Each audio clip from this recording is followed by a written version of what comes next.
Hello students, मैं अंजलि पयाल स्वागत करती हूँ आपका आईसीटी वर्चुअल क्लास में। कैसे हैं आप सब लोग? उम्मीद करती हूँ आप सब लोग अच्छे होंगे और अपनी लाइफ में बहुत बेहतर कुछ कर रहे होंगे।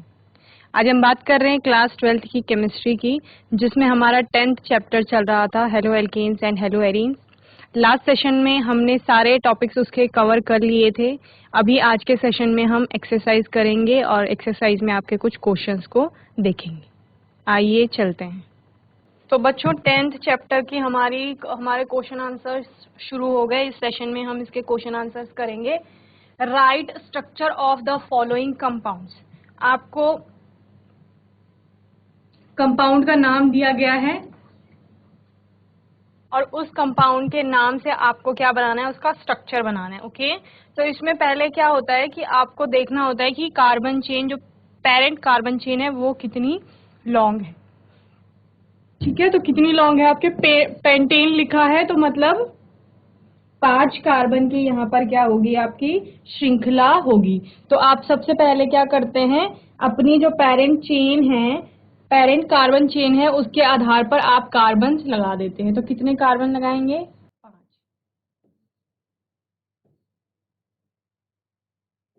ये आपके 5 कार्बन है। ठीक है, कहीं से भी आप नंबरिंग कर लेंगे। मैं लेफ्ट टू राइट नंबरिंग कर लेती हूँ।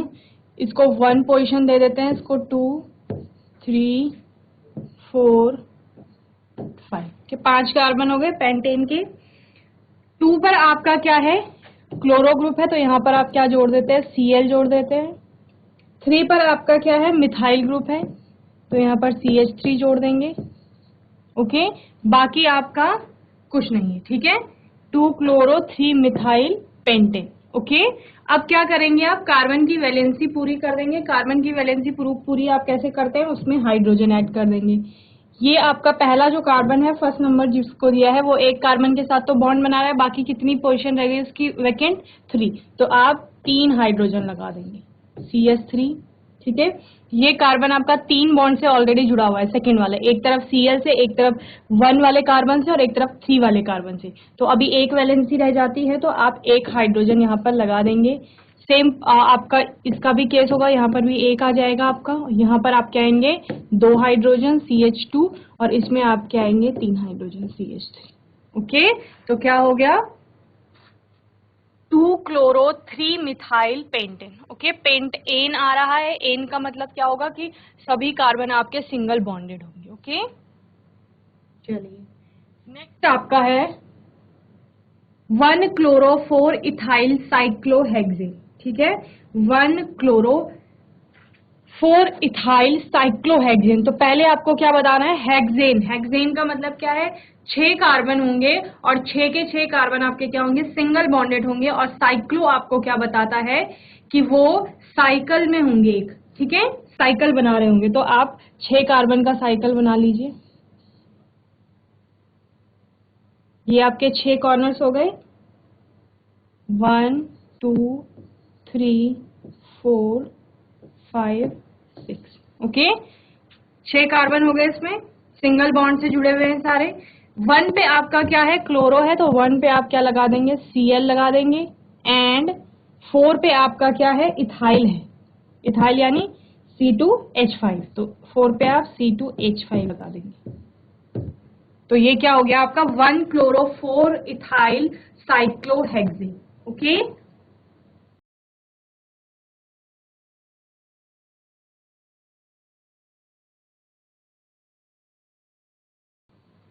नेक्स्ट है आपका 4 टर्शरी ब्यूटाइल 3 आइडो हेप्टेन। ठीक है, तो हेप्टेन का मतलब क्या है, 7 कार्बन की श्रृंखला होगी आपकी। ठीक है, इसके लिए बना रहे हैं स्ट्रक्चर। तो 7 कार्बन आप लगाएंगे, 1, 2,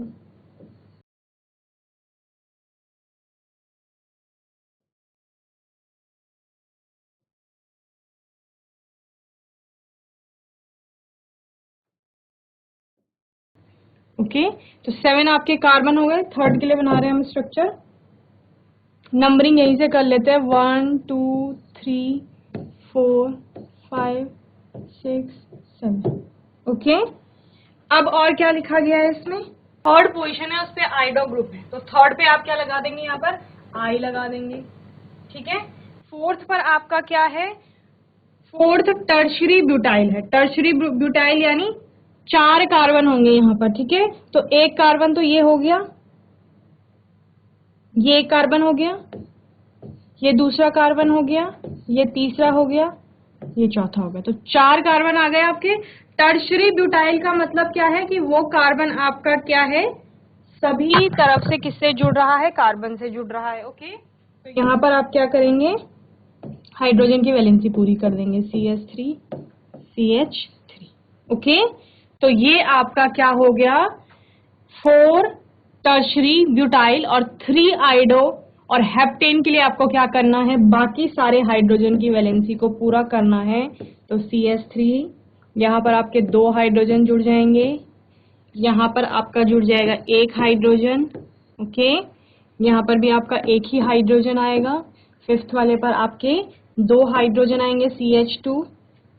सिक्स वाले पर भी 2 आएंगे और लास्ट 7th आपके उस पे 3 आ जाएंगे। ओके, तो ये आपका क्या हो गया, 4 टर्शरी ब्यूटाइल 3 आइडो हेप्टेन। ओके, जल्दी से स्ट्रक्चर बनाएंगे फिर नेक्स्ट देखेंगे। तो आपकी पेरेंट कार्बन की जो चेन होगी, ठीक है, सबसे पहले आपको वो देखना है कि उसमें कितने कार्बन हैं। तो सबसे पहले उतने कार्बन की आप एक चेन बना लेंगे। देन आप क्या करेंगे, जितने भी आपके प्रीफिक्स का ग्रुप हो गया, प्राइमरी सफिक्स हो गया, तो इन सब के अकॉर्डिंग आप उसमें ग्रुप ऐड कर देंगे। पहले आप नंबरिंग दे देंगे, उसके हिसाब से जिस नंबर पे आपका जो ग्रुप जुड़ा हुआ है वहां पर आप ग्रुप जोड़ लेंगे। और देन लास्ट में आप क्या करेंगे, अगर कहीं पर सिंगल बॉन्ड और डबल बॉन्ड की पोजीशन दिखाता है तो वो आप कर लेंगे, नहीं तो फिर सिंगल बॉन्ड से आप क्या कर देंगे, जोड़ लेंगे सारे कार्बन्स को और फिर जिसकी वैलेंसी बचती है कार्बन की वहां पर आप हाइड्रोजन उतने ऐड कर लेंगे। ओके,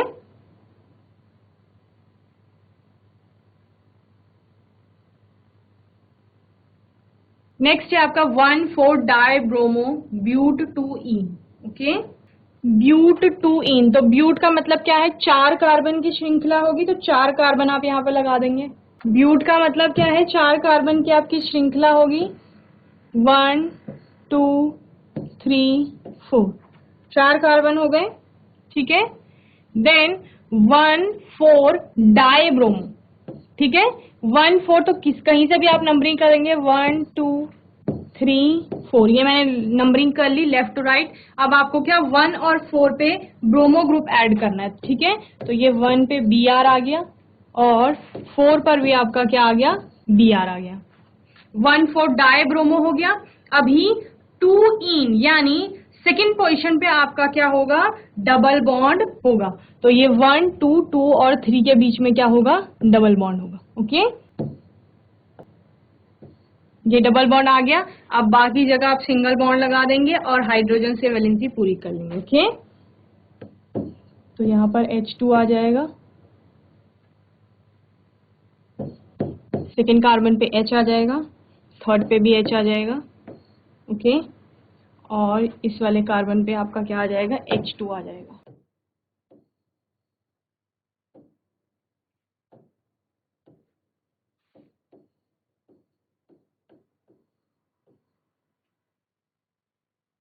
ओके, तो ये आपका क्या हो गया, 1,4 डाई ब्रोमो ब्यूट 2ईन। ओके, आपको पता है जिन 2 कार्बन के बीच में डबल बॉन्ड जुड़ता है उनमें से जिस पर नंबरिंग कम होती है उसी का नंबर जो आपका डबल बॉन्ड है उसको दिया जाता है। जैसे ईन, ईन का मतलब क्या है, डबल बॉन्ड, और 2 मीन्स कि 2 और 3 के बीच में वो होगा, ठीक है। नेक्स्ट है आपका fifth, 1 bromo 4 secondary butyl 2 methyl benzene. तो यानी पेरेंट कार्बन चेन की बात करेंगे तो वहां पर क्या है, आपका बेंजीन है। तो सबसे पहले आप बेंजीन रिंग बना लेंगे।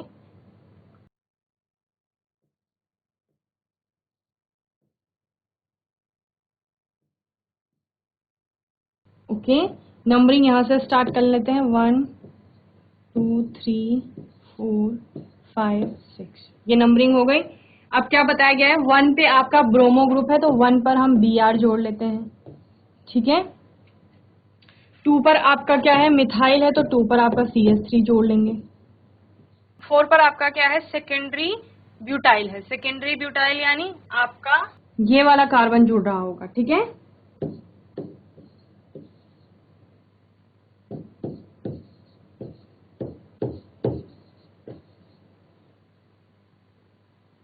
सेकेंड ब्यूटेन का सेकेंड कार्बन आप जोड़ देंगे तो वो सेकेंडरी ब्यूटाइल आपका हो गया है। ठीक है,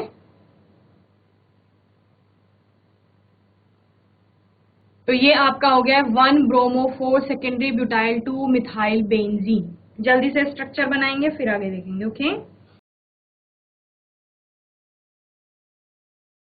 चलिए नेक्स्ट क्वेश्चन देखते हैं। Why is sulfuric acid not used during the reaction of alcohol with Ki? तो आपका क्या होता है, जो सल्फ्यूरिक एसिड की प्रेजेंस में रिएक्शन होती है तो उस टाइम पर आपका जो Ki है वो Hi प्रोड्यूस कर देता है। ठीक है, तो Hi क्या था आपका, हेलोजन एसिड्स जिन्हें आप बोल रहे थे वो था। ठीक है, तो वो प्रोड्यूस हो जाते हैं। H2SO4 क्या है, एक ऑक्सीडाइजिंग एजेंट की तरह काम करता है, इसीलिए वो ऑक्सीडाइज कर लेता है आपको Hi को। ठीक है, और आपका क्या प्रोड्यूस हो जाते हैं, I2 प्रोड्यूस हो जाता है वहां पे। इसीलिए ये जो रिएक्शन होती है अल्कोहल और Hi के बीच में, तो एल्काइल आयोडाइड नहीं बनता वहां पे। ठीक है, in the presence of sulphuric acid H2SO4 Ki produces Hi। Ki की रिएक्शन अगर H2SO4 की प्रेजेंस में हो रही है तो आपका Hi प्रोड्यूस हो रहा है। Since H2SO4 is an oxidising agent, H2SO4 किसका काम करता है, एक ऑक्सीडाइजिंग एजेंट का काम करता है। इट ऑक्सीडाइजेस Hi, ये Hi को ऑक्सीडाइज कर लेता है, produce in the reaction to I2। ठीक है, और क्या प्रोड्यूस हो जाता है, I2 प्रोड्यूस हो जाता है। ठीक है, ये आपकी रिएक्शन है जहां पर I2 प्रोड्यूस हो रहा है। Thus the reaction between alcohol and Hi to form an alkyl iodide cannot occur। तो क्या होता है, जो अल्कोहल और Hi के बीच में रिएक्शन कराई जाती है, किस लिए रिएक्शन कराई जा रही है, एल्काइल आयोडाइड बनाने के लिए की जा रही है, लेकिन एल्काइल आयोडाइड वहां पर बनते नहीं है। Hence sulfuric acid is not used during the reaction of alcohol with Ki, instead a non-oxidizing acid such as H3PO4 is used। Okay, तो इसीलिए जब आप वहां पर क्या कराना है, अगर एल्काइल आयोडाइड्स बनाने हैं तो H2SO4 की जगह पे H3PO4 का यूज किया जाता है, जो कि एक क्या है, नॉन ऑक्सीडाइजिंग एसिड है। ओके, जल्दी से नोट करेंगे फिर नेक्स्ट क्वेश्चन देखेंगे। नेक्स्ट है आपका right structures of different dihalogen derivatives of propane. तो इससे आपको समझ में आ रहा होगा, डायहेलोजन डेरिवेटिव्स का मतलब क्या है कि दो हेलोजन ग्रुप वहां पर होंगे, दो हेलो एटम्स वहां पर होंगे। ठीक है, और क्या है, प्रोपेन है, दैट मीन्स आपके 3 कार्बन की क्या होगी, श्रृंखला होगी। Okay, there are 4 different dihalogen derivatives of propane, the structure of these derivatives are shown below। ठीक है, तो आपके कितने 4 different dihalogen derivatives बनेंगे, और वो 4 क्या होंगे, फर्स्ट आपका है 1,1 डाइब्रोमो प्रोपेन। तो प्रोपेन यानी आपके 3 कार्बन हो गए, ये 3 हो गए, और 1 अगर मैं इसको मान लूं 2 3, तो 1,1 डाइब्रोमो यानी Br एक ही पर होंगे दोनों। ओके, देन आपका क्या होगा, कार्बन की वैलेंसी यहां से पूरी कर लेंगे, CH CH2 CH3। Okay, next है 2,2 डाइब्रोमोप्रोपेन। 2,2 डाइब्रोमोप्रोपेन आपका क्या हो जाता है, 2 पर आपके दोनों ब्रोमो ग्रुप जुड़ जाएंगे,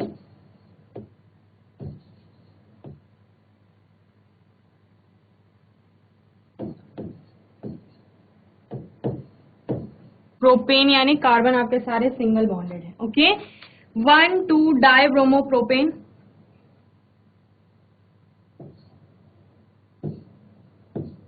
1 पे Br है आपका, इसको 1 मान लेते हैं, 2 पे भी आपका Br है,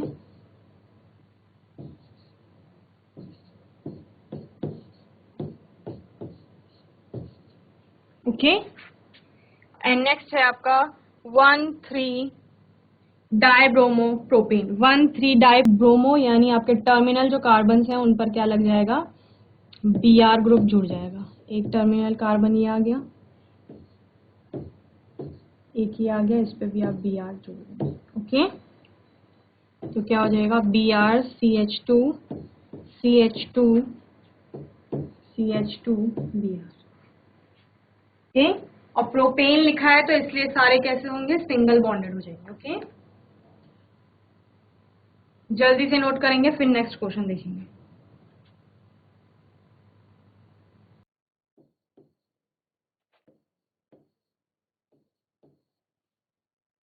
चार अलग अलग स्ट्रक्चर बन गए हैं आपके, ठीक है। Next question, among the isomeric alkanes of molecular formula C5H12 identify the one that on photochemical chlorination yields solution। तो आपका क्या है, आइसोमेरिक एल्केन्स बताने हैं आपके, और मॉलिक्यूलर फॉर्मूला दिया गया है C5H12 इसके, और आपको बताना है कि कौन सा फोटोकेमिकल क्लोरीनेशन में यील्ड देगा। फर्स्ट है आपका अ सिंगल मोनोक्लोराइड, एक सिंगल मोनोक्लोराइड होगा तो वो किस तरह से रिएक्शन करेगा, ठीक है। Only one type of hydrogen atom in the isomer of the alkane of the molecular formula C5H12 should be there to have a single monochloride, ठीक है। एक ही टाइप का हाइड्रोजन एटम होगा वहां पर जो कि क्या करेगा, आपका क्लोरीनेशन में पार्टिसिपेट करेगा। This is because the replacement of any hydrogen atom leads to the formation of the same product। क्यों, क्योंकि अगर वहां से किसी भी हाइड्रोजन को हटाया जाता है तो वो सेम ही प्रोडक्ट देगा। Thus the isomer is neopentane। Okay, तो नियोपेंटेन आपका कैसा हो जाएगा, 5 कार्बन होंगे,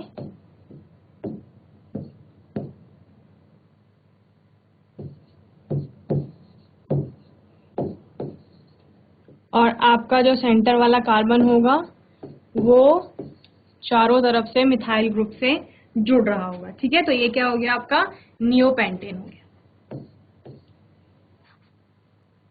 तो यहाँ क्योंकि सारे CH3 सेम मतलब कार्बन से ही जुड़ रहे हैं, तो किसी भी आप हाइड्रोजन को हटाएंगे तो सेम टाइप का ही प्रोडक्ट आपका बनेगा। ओके, नेक्स्ट है आपका 3 आइसोमेरिक मोनोक्लोराइड। अब 3 आइसोमेरिक मोनोक्लोराइड्स अगर आपके बनेंगे, ठीक है। The isomer of the alkane of the molecular formula C5H12 should contain 3 different types of H atoms to have 3 isomeric monochloride। Thus the isomer is N-pentane। The N-pentane is normal। The 3 types of H atom are labeled as A, B and C। okay? तो इस N-pentane में आपके क्या हो जाएगी, simple chain हो जाएगी, ठीक है।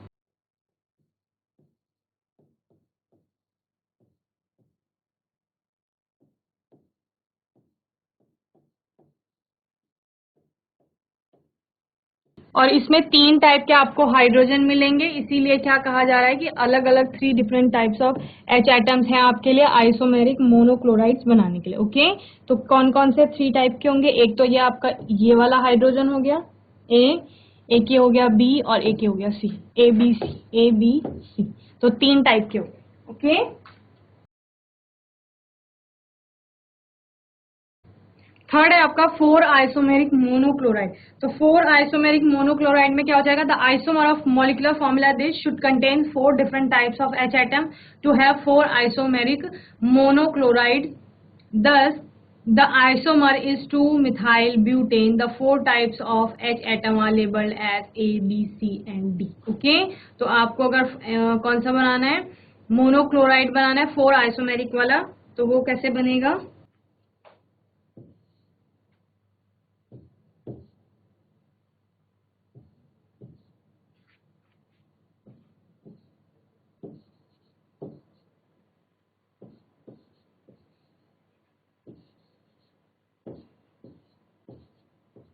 ये हो गया।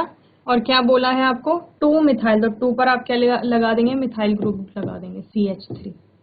ओके, ये आपका A टाइप का हो गया, दिस इज B, ये CH3 है, ये भी CH3 है, ये भी A टाइप का हो जाएगा, B, ये C और ये आपका D। ओके, ये आपने लेबलिंग कर दी सारे हाइड्रोजन की। ओके, जल्दी से नोट करेंगे, फिर नेक्स्ट आपका क्वेश्चन देखेंगे। Okay,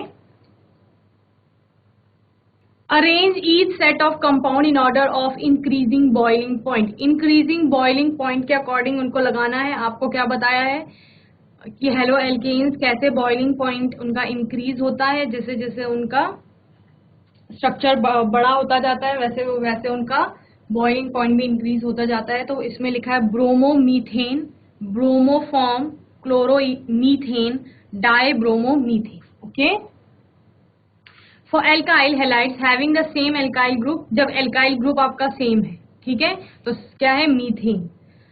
the boiling point increases with an increase in the atomic mass of the halogen atom. जैसे जैसे हेलोजन एटम का आपका एटॉमिक मास बढ़ता जाएगा वैसे वैसे बॉइलिंग पॉइंट भी इंक्रीज होता जाएगा। तो एटॉमिक मास बढ़ने से आपका एटॉमिक साइज इंक्रीज होगा, जिससे मैंने अभी बताया।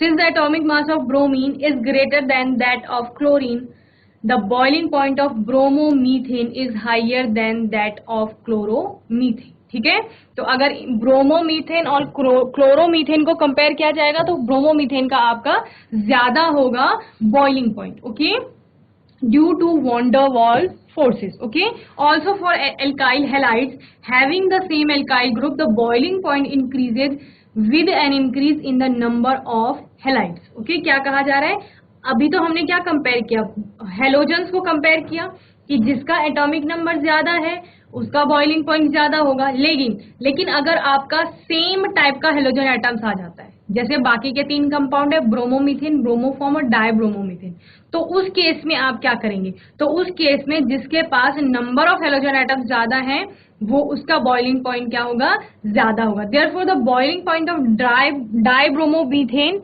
Is higher than that of chloromethane and bromomethane. Okay, तो जो आपका डाइब्रोमोमीथेन है ये सब इसका होगा ज्यादा इससे और इससे, ठीक है, ब्रोमोमीथेन और chloromethane. Okay, but lower than that of bromoform. लेकिन ब्रोमोफॉर्म में क्या होगा, therefore the given compound can be arranged in order of their.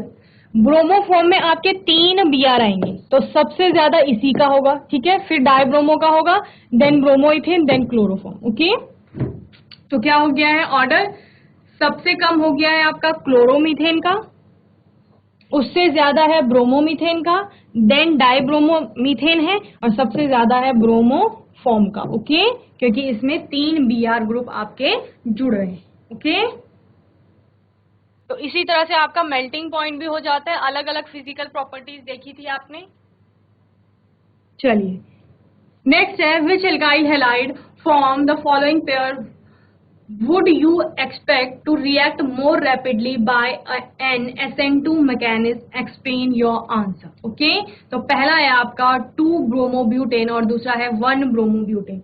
तो आपने SN2 रिएक्शन जब देखी थी तो क्या कहा था आपने कि जो आपके 1 डिग्री 2 डिग्री और 3 डिग्री क्या होते हैं, एल्काइल हैलाइड्स होते हैं, वो किस तरह से क्या कर रहे थे, रिएक्ट कर रहे थे। और उनकी रिएक्टिविटी का ऑर्डर क्या था कि जो आपके 1 डिग्री हैं वो सबसे अच्छे तरह से रिएक्ट करते हैं एज कम्पेयर टू 2 और 3, जबकि SN1 में आपने क्या कहा कि 3 डिग्री जो आपके एल्काइल हैलाइड होते हैं वो ज्यादा रिएक्टिव होते हैं। Okay, so rate of SN2 is directly proportional to 1 steric hindrance. 2 bromobutane is a 2 degree alkyl halide। okay, जो 2 ब्रोमोब्यूटेन है आपका वो क्या है, 2 डिग्री एल्काइल हैलाइड है, whereas 1 bromobutane is 1 degree alkyl halide. The approaching of nucleophile is more hindered in 2 bromobutane than in 1 bromobutane, therefore 1 bromobutane reacts more rapidly than 2 bromobutane by an SN2 mechanism। okay, तो SN2 का order क्या था आपका, 1 degree आपके ज्यादा reactive होते हैं as compare to 2 degree और 2 डिग्री आपके ज्यादा रिएक्टिव होते हैं एज कम्पेयर टू 3 डिग्री। वहीं SN1 में क्या था आपका, ठीक इसका ऑपोजिट था, 3 डिग्री ज्यादा रिएक्टिव होते हैं 2 डिग्री से और सबसे कम रिएक्टिव होते हैं आपके 1 डिग्री। ओके, तो आपको जो भी ग्रुप या कंपाउंड दिया गया हो आपको पता होना चाहिए 1 डिग्री 2 डिग्री 3 डिग्री है, फिर आप उसके हिसाब से कर ले जाएंगे कि कौन सा ज्यादा अच्छे से रिएक्ट करेगा। ओके, नेक्स्ट है आपका 2 ब्रोमोब्यूटेन और 2 ब्रोमो 2 मिथाइल प्रोपेन। ओके, इस केस में आपका क्या होता है, 2 bromobutane is 2 degree alkyl halide whereas 2-bromo-2-methyl-propane is 3 degree alkyl halide. ठीक है, पहला वाला आपका क्या है 2 डिग्री है और दूसरा आपका क्या है 3 डिग्री है।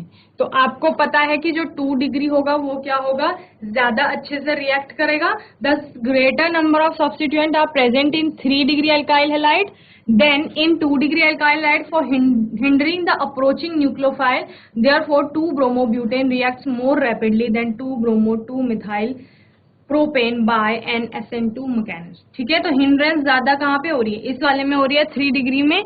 क्यों? क्योंकि वहां पर ज्यादा सब्स्टिट्यूटिंग ग्रुप्स हैं। ठीक है, 2-bromo-2-methyl प्रोपेन, तो आपका वहां पे ब्रोमो भी जुड़ रहा है, मिथाइल भी जुड़ रहा है, तो हिंड्रेंस वहां पे ज्यादा बढ़ रही है। तो उसकी वजह से क्या कह रहे हैं कि जो आपका 2-bromo-butane है वो मोर रैपिडली रिएक्ट करेगा ये वाला 2 डिग्री देन 3 डिग्री। ओके, जल्दी से नोट करेंगे, फिर नेक्स्ट क्वेश्चन देखेंगे। What are ambident nucleophile? Explain with an example। तो आपके ambident nucleophile क्या होते हैं? ambident nucleophile वो न्यूक्लियोफाइल होते हैं जिनके पास की दोनों साइड्स क्या होती हैं, अवेलेबल रहती हैं अटैक के लिए। ओके, ऐसे जो आपके न्यूक्लियोफाइल होते हैं उनको क्या कहा जाता है, ambident न्यूक्लियोफाइल कहा जाता है। Okay, nucleophiles having 2 nucleophilic side. ठीक है, 2 न्यूक्लियोफिलिक साइड्स मिलेंगे, are ambident nucleophiles, hence ambident nucleophiles have 2 sides through which they can attack. 2 sides मिलेंगी आपको जहां से अटैक पॉसिबल है। Nitrite ion is an example of an ambident nucleophile ONO। Nitrite ion can either attack through oxygen resulting in the formation of alkyl nitrides or it can attack through nitrogen resulting in the formation of nitroalkane। Okay, तो 2 तरह से होगा आपका attack, या तो किससे होगा, आपके ऑक्सीजन के थ्रू होगा या आपके नाइट्रोजन के थ्रू अटैक होगा। ओके,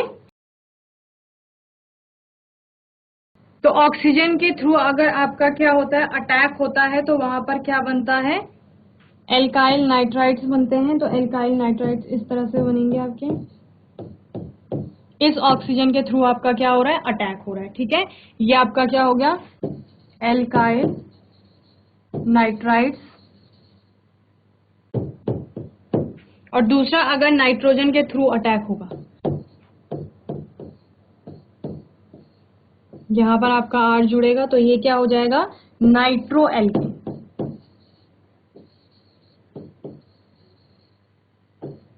तो इस तरह से आपके ये क्या हो गए, एम्बिडेंट न्यूक्लियोफाइल का केस हो गया। ओके, तो होपफुली इतने क्वेश्चंस आपको अच्छे से समझ में आ गए होंगे। किसी बच्चे का कोई डाउट होगा, कोई क्वेश्चन होगा, तो वो आप नेक्स्ट सेशन में पूछ लेंगे। ओके,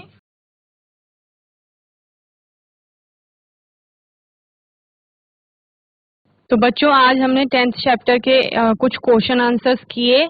मैं उम्मीद करती हूँ आपको वो क्वेश्चन आंसर्स अच्छे से समझ में आए होंगे। चूंकि आपने चैप्टर बहुत अच्छे से समझा है, तो आप इन क्वेश्चन के आंसर खुद से भी कर ले जाएंगे। ओके, नेक्स्ट सेशन में हम कुछ और क्वेश्चंस को देखेंगे और उनके आंसर्स आपको बताने होंगे। तब तक के लिए आपको अच्छे से रिवाइज करना है। कोई क्वेश्चन होगा तो वो आप पूछ लेंगे। ओके, ICT वर्चुअल क्लास से जुड़ने के लिए धन्यवाद।